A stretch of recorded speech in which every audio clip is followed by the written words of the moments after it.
Cyno. Unless my memory fails me, we have barely spoken 2 words to each other before now at the Academia.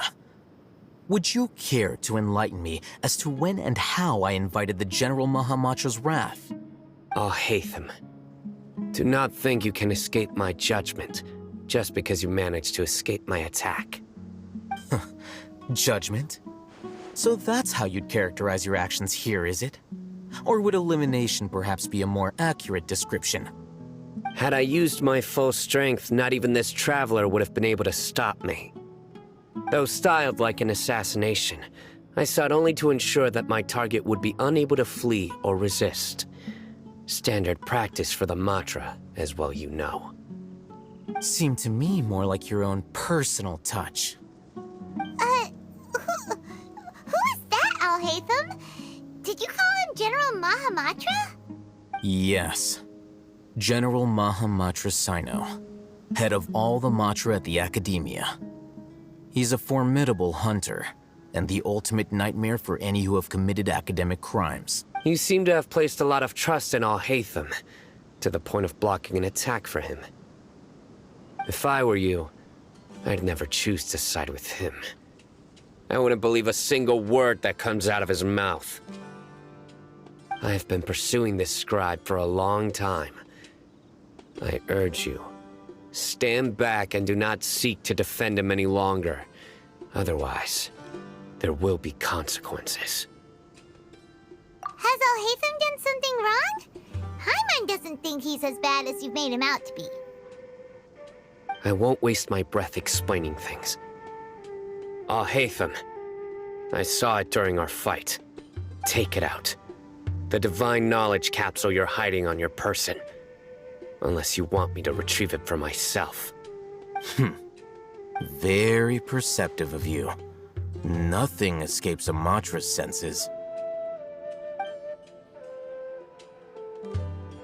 Wait, the divine knowledge capsule? Didn't it fall into the Matra's hands in Port Ormos?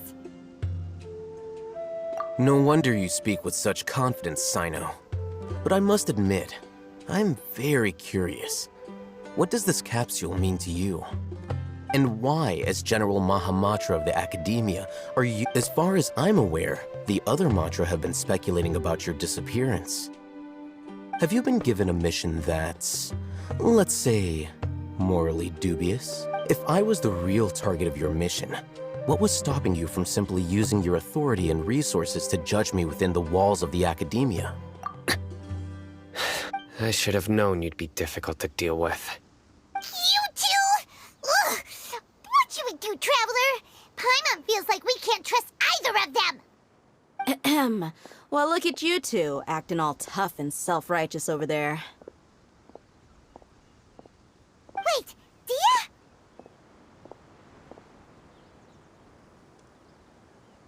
Great! Finally, someone that we can trust! You gotta help us out here, otherwise these two are gonna start fighting again! Yeah, sure looks that way. 2 giants from the Academia duking it out once and for all. Not something you get to see every day, that's for sure. Listen, I know you academic types love to fill up your big brains with self-righteous morality and lord your empty rules and virtues over each other. But how dare you bring your petty disputes into the safe haven of Aru Village? It seems like someone's gonna have to beat some sense into your thick skulls until you finally learn to respect these grounds.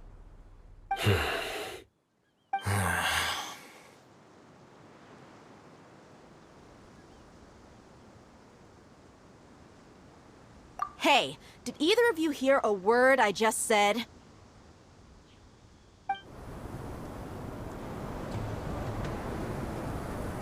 Whoa, what's going on?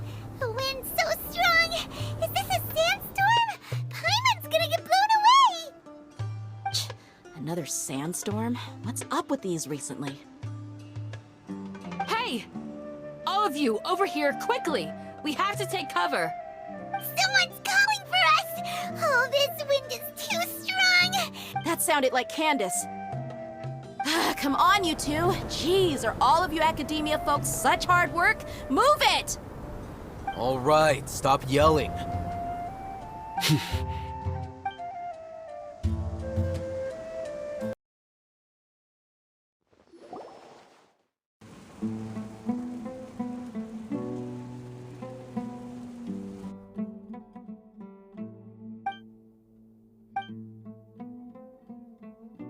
Well, this is pretty awkward. Hey, wanna play sardines with 3 people who wanna tear each other limb from limb? Sure, why not? Sounds fun. The air is so thick and heavy.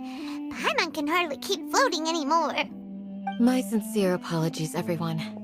This is the home of our village chief. I will have to ask you to make do with this small room until the sandstorm dies down. Please, let me introduce myself. I am Candace, protector of Aru Village. Our savior has come at last! Nice to meet you, Candace. The name's Paimon. Thank you so much for helping us. There's no need to thank me.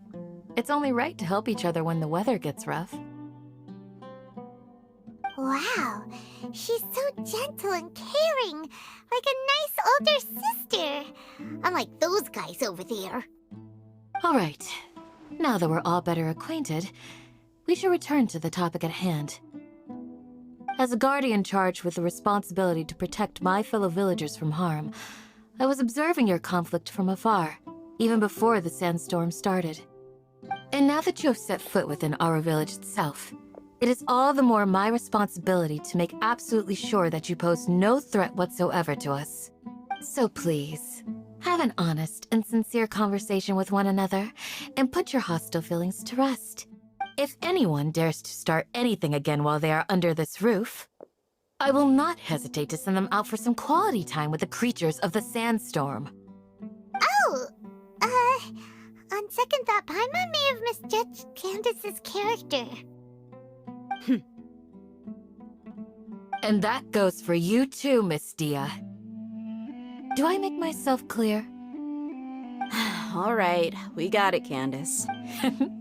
That's what I like to hear. So, which of you will begin? I was supposed to be a mediator, but I might have gotten a little too involved just now.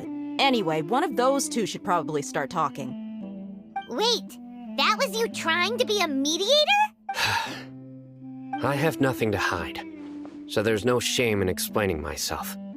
While Alhacén wasn't wrong about the other Matra not knowing my whereabouts, it's not because I've been assigned a morally dubious mission. Rather, I've chosen to exile myself. Huh? Exile your... A little while ago, I discovered that there was data missing in the Academia's project planning and development files. What little they did report clearly did not match the project's actual progress. As General Mahamatra, I had the responsibility and authority to request an audit. However, to my surprise, the person responsible for the erroneous data was none other than Grand Sage Azar himself. I tried to investigate the issue myself before submitting a formal audit request, but I soon found that all leads and potential pieces of incriminating evidence, I began to realize that they were cautious of me from the very beginning. Unsurprisingly, the Grand Sage rejected my audit request to sue. The power of the General Mahamatra is granted by the sages.